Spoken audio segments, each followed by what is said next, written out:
Olá, muito bem-vindo. Estamos no ar com mais um Papo Reto com Roberta Dietrich, o nosso encontro todas as noites, a partir das 10 horas da noite e com reprises durante o dia aqui na TV Oceano. Um programa que gosta de trazer gente interessante, e que traga reflexão, informação e também diversão, por que não?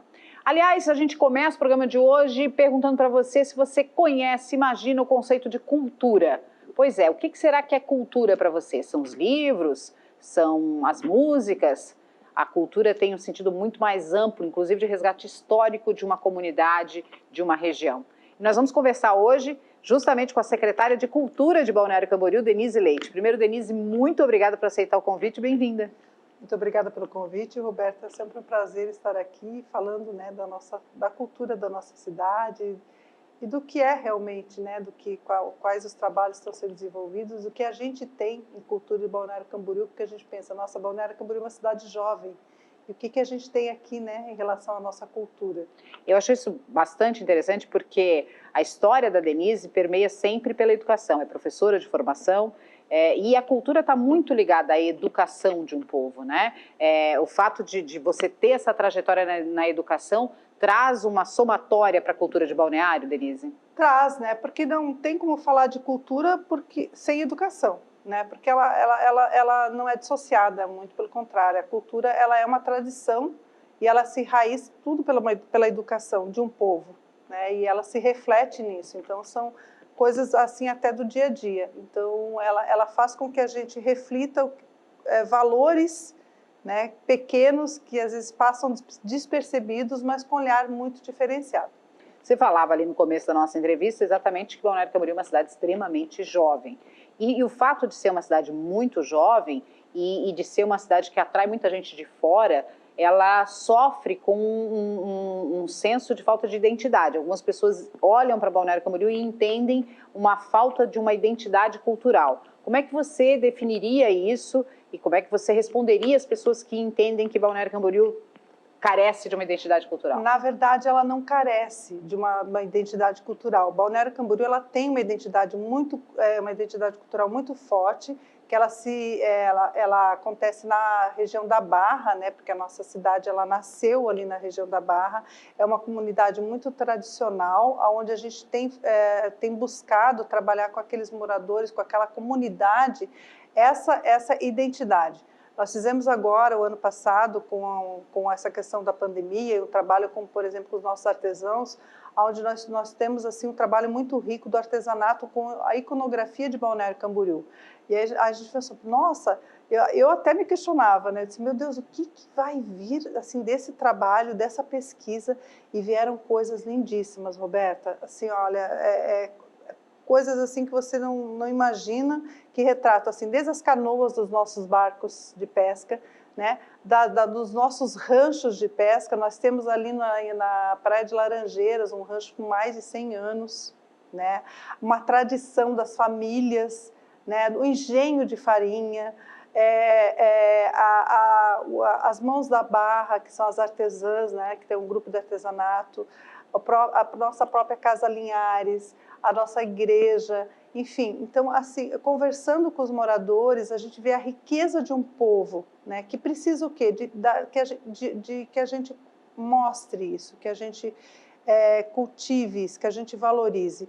E como é que a gente valoriza isso? Com a educação. Perfeito. Então, é falando com eles, conversando com a educação, mostrando para as crianças, porque até a questão da pesca artesanal, que hoje, né, inclusive nós tivemos uma pesca muito significativa em Taquaras, né, um lance de pesca aí 4.550 tainhas, Uau. mais aproximadamente 5 toneladas, né, foi assim muito esperado e Taquaras deu tainha, né? Deu tainha, Taquaras está em festa. Então, essas pequenas coisas, que não são pequenas para eles, né? Nós temos, assim, a Colônia dos Pescadores, a Fundação Cultural de Balneário Camboriú, ela fomenta, ela ajuda na Colônia de Pescadores, E isso são 420 famílias. A gente acha que é pouco, não é muito, né? Bastante gente. Bastante gente. Nós temos as feiras, né? As feiras nas praças também. Ali nós temos 289 famílias cadastradas. Então, é um trabalho grande, parece assim pequeno, mas é muito grande porque nós tratamos com pessoas, com valores. E aí nós estamos o tempo todo tratando dessa iconografia de Balneário Camboriú, dessa tradição.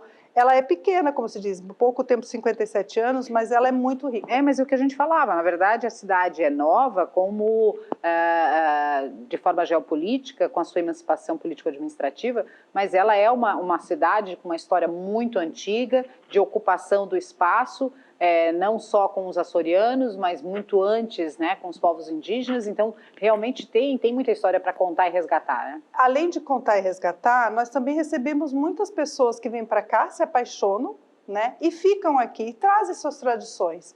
Então, eu falo que a nossa cultura ela é multicultural. A gente não pode dizer que nós temos uma cultura definida. Claro que a gente tem a tradição lá da Barra e nós temos assim, vamos fortalecer isso, tanto com a Secretaria de Turismo, nós temos conversado, é um desejo muito forte também do nosso prefeito Fabrício, com que a gente fortaleça justamente aquela comunidade da Barra, e a gente tem feito um trabalho junto com a Secretaria de Turismo, a Fundação Cultural, para que a gente valorize aquela região realmente como sítio histórico, que é o nosso sítio histórico. Então, que a gente consiga lá estar desenvolvendo a história, né, de Balneário Camboriú, mas também agregando a questão do que está vindo, do novo, né, das pessoas que também têm uma tradição cultural que moram aqui. Da cultura contemporânea, inclusive. Da cultura contemporânea, porque a nossa cidade ela é contemporânea, ela tem esse contraste, né? Você atravessa a Passarela da Barra, você está no sítio histórico. Você passou para a Avenida Atlântica, você está no mundo contemporâneo, né? Então, a gente converge, né, com a arquitetura, né, contemporânea e com a questão do sítio histórico, que faz com que a gente retroceda, não, fique naquele aconchego, né, do chão batido, por exemplo, do engenho de farinha, dos resgates que a gente precisa, né, quando você conversa com a dona Lala, que nossa, cada vez que a gente promove uma conversa com eles, assim, a gente fica assim, meu Deus, quanta riqueza, né, numa produção de uma farinha. Não é simplesmente você chegar lá, nós vamos no produto final, vamos lá no mercado e pegamos, né? Mas não, lá tem todo um contexto, né, de quando você faz a plantação, como você colhe. Então, isso a gente tem que manter para os nossos filhos, para os nossos netos, para os nossos alunos da rede municipal e para os nossos turistas, porque não se tem mais isso, né? E é da cultura, e é da tradição que um povo vive. Não é porque nós somos uma cidade turística que nós não temos que valorizar essas pequenas coisas, muito porque pelo é isso que contrário, nos sustenta. Muito pelo contrário. Porque quem faz turismo também gosta de conhecer a história daquela cidade, as suas tradições. E o turismo tem passado muito por isso, o turismo tem vindo por essa questão do turismo de experiência. O Geninho tem falado muito isso, a gente tem conversado muito isso. Nós não queremos viajar mais e ficar só naquilo, não, nós queremos viver, né? Eu acho que a pandemia fez com que a gente também tivesse esse outro olhar em relação a experimentar mesmo, né? E mais para a natureza, mais para as questões mais simples. Claro que o contemporâneo sempre vai vir, sempre vai agregar, mas a gente às vezes está pegando... buscando... E o turismo cultural é um caminho, né? É sustentável, é resgate, é geração de renda, né? Muita gente, né? Porque a cultura, quando você fala de cultura, você fala de um universo de famílias que vivem disso, né? Sejam as artesãs da Barra, sejam os alunos de uma escola circense na Vila Real, enfim, independente da sua área de desenvolvimento, a cultura tem várias famílias envolvidas, né, Denise? Várias, nós temos artistas visuais, Balneário Camboriú é um celeiro das artes visuais muito grande, né? Nós temos aqui, eu vejo pela Lei de Incentivo à Cultura, os projetos culturais no audiovisual, nós temos né, o André Gevaer, nós temos assim, a Dagmar Castro, nós temos alguns nomes que são referências nacionais aqui, né, que fazem um trabalho de expressão e tem produtos culturais de grande potencial, né? Nós temos literatura, né? Nós temos o Bola, nós temos o Isaac, nós temos vários... Então, assim, são trabalhos que, sabe, nos deixam muito orgulhosos porque são profissionais que vivem disso, né? E tem um trabalho muito forte, né, nessa questão. Então, eu acho que isso faz com que nós também sejamos referência. E hoje nós também tá tendo uma referência muito interessante através da Open City Gallery, que é a questão da arte urbana. Né? Balneário Camboriú está tendo agora os painéis de arte urbana, do grafite. É, né? A cara da cidade. É a cara da cidade. Então, eles começaram com um projeto na Barra, eles já estão ali na revitalização do Beco do Brooklyn, já fizeram um painel o Muro do Conhecimento na Praça da Bíblia, e assim por diante, né, Roberto? Então, nós vamos fazer um roteiro cultural de arte urbana, nós estamos planejando estar desenvolvendo isso com eles.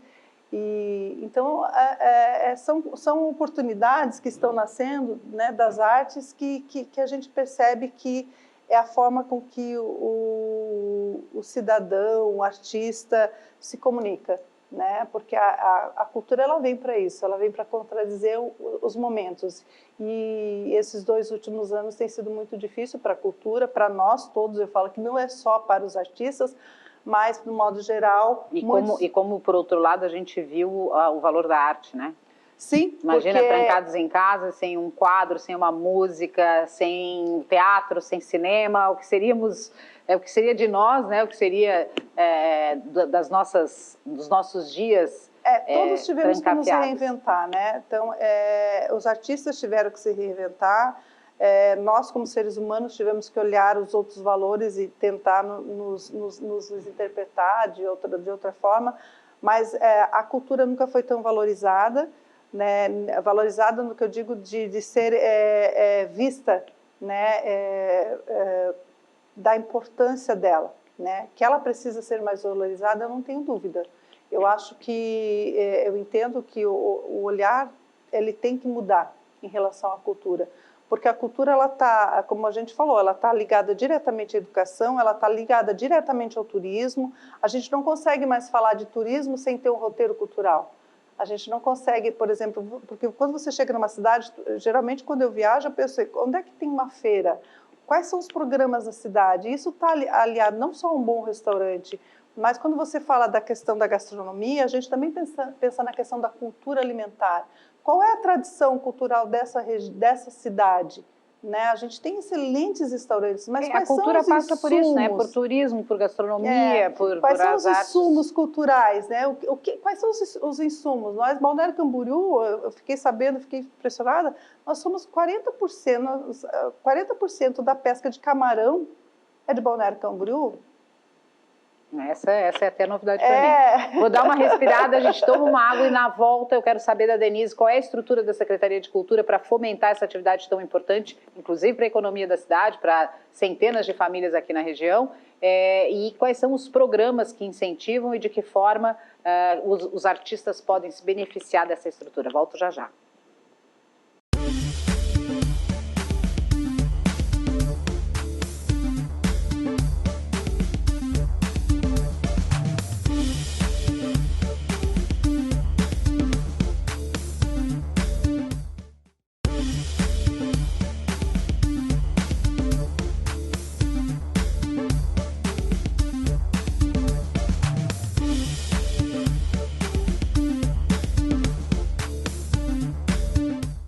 Estamos de volta e este é o programa Papo Reto com Roberta Dietrich. A gente tem aí um compromisso todas as noites de trazer convidados que agreguem valor e que tragam reflexão.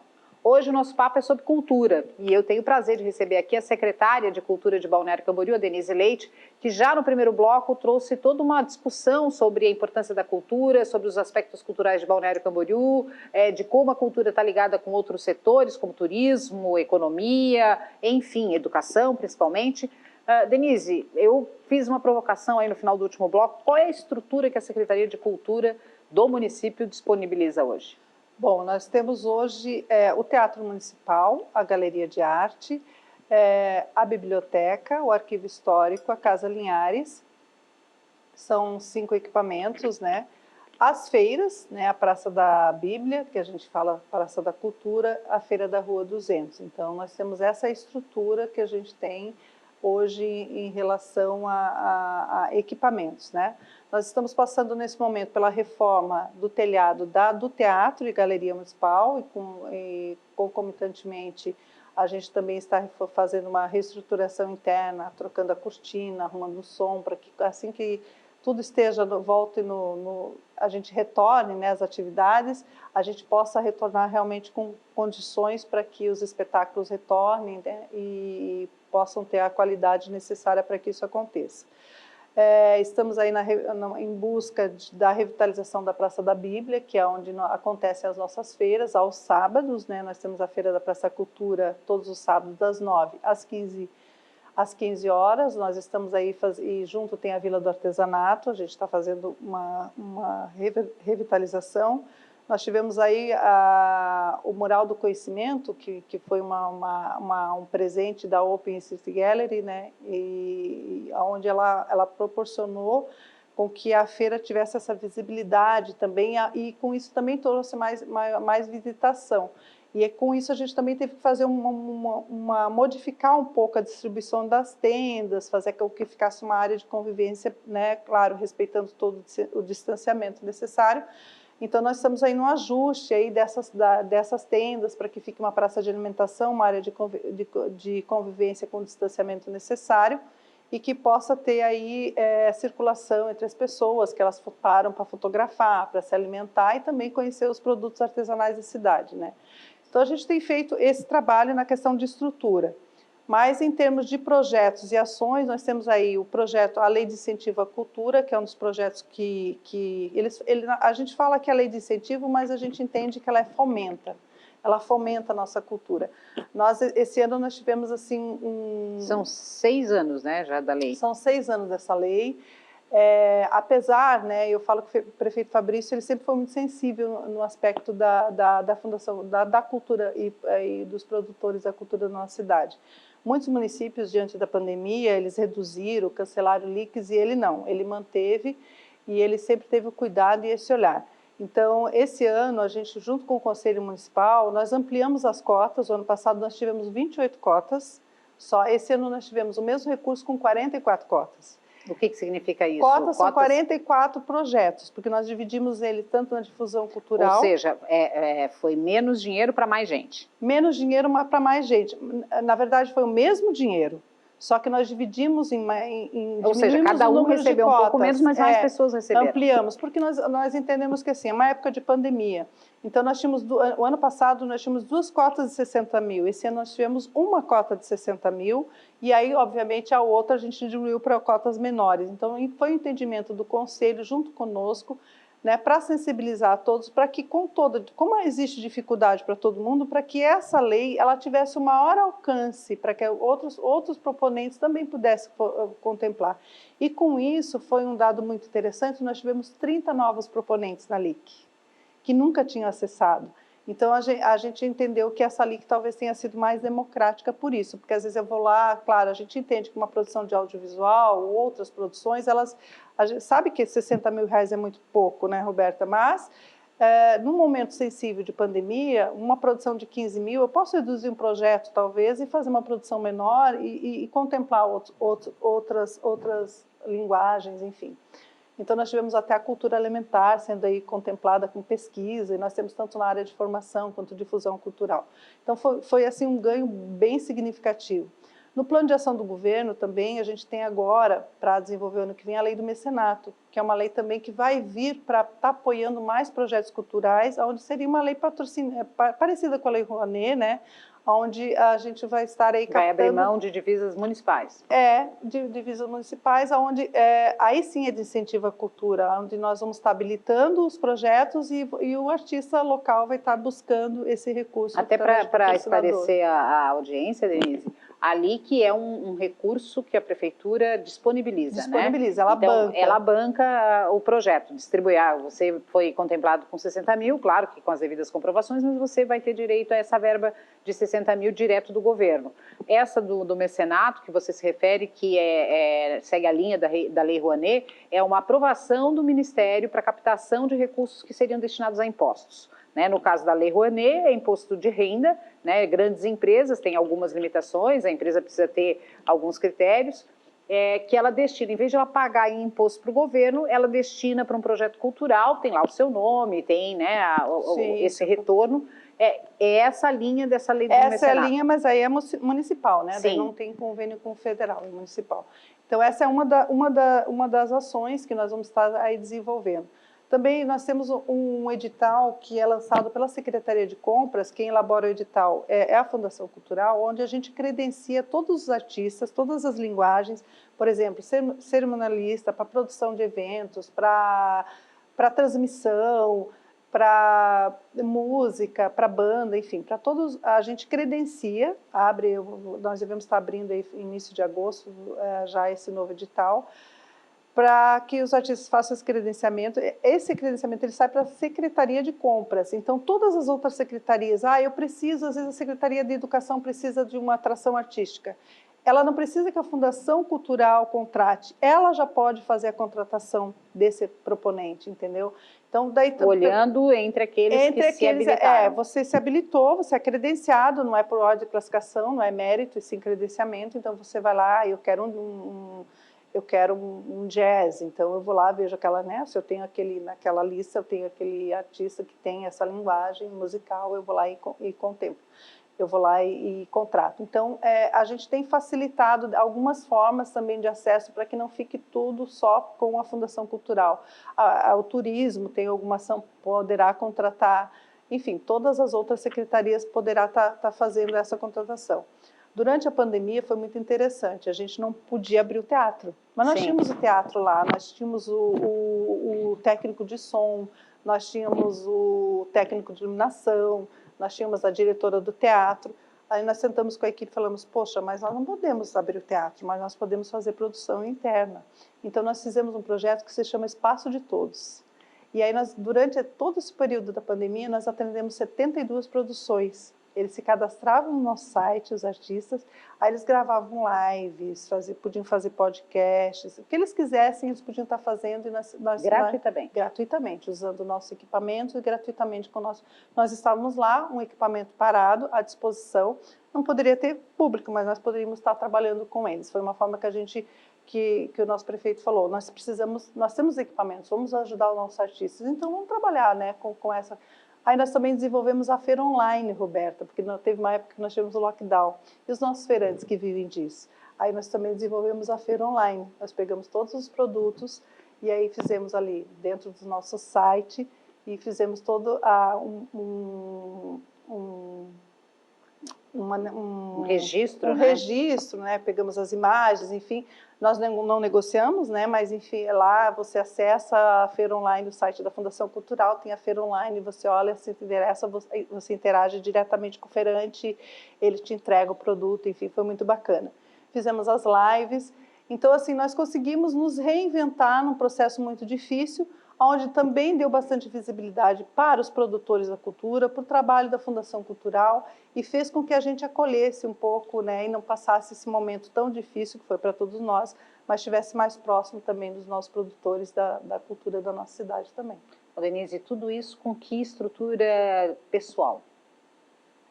Então, nós temos aí, nós não temos uma equipe muito grande, não. Nós temos a direção de interação cultural, nós temos a diretora de arte. Então, a direção de interação cultural, hoje é a Geórgia, que faz parte da nossa equipe, ela trabalha com todas as questões de editais, credenciamento de artistas, enfim. Estão muito bem servidos. Estou muito bem servida, Foi assim uma luta, mas consegui e estou bem feliz com ela. Temos a diretora Lilian, né, também, que só elogios. Olha, falar da minha equipe, eu sou suspeita. Nós vamos deixar de alguém de fora, não vai ser justo. Mas você tem quantas diretorias dentro? Eu tenho só 4. 4 diretorias. Por isso que eu te falo, não vou deixar ninguém de fora, porque ela é uma direção pequena. A Lilian, ela coordena a biblioteca. E aí a Lilian tem de coordenação da biblioteca, ela tem a Jamile. né? E dentro da biblioteca não tem só a biblioteca, tem o arquivo histórico, tem a Casa Linhares, tem o arquivo intermediário, né? E lá temos 24 não, nós temos hoje 12 funcionários, porque a biblioteca também, é legal falar desse projeto que a gente desenvolveu em pandemia. Meu Deus, nós vamos precisar de 3 programas só com a Denise. A biblioteca, ela mesmo fechada, é um dado bem interessante, sabe, Roberto? Mesmo fechada, o ano passado a gente abriu só para retirada e entrega de livros, porque não poderia abrir para pesquisa e para nada mais. Você acredita que de maio a dezembro nós tivemos 11 mil retiradas de livros?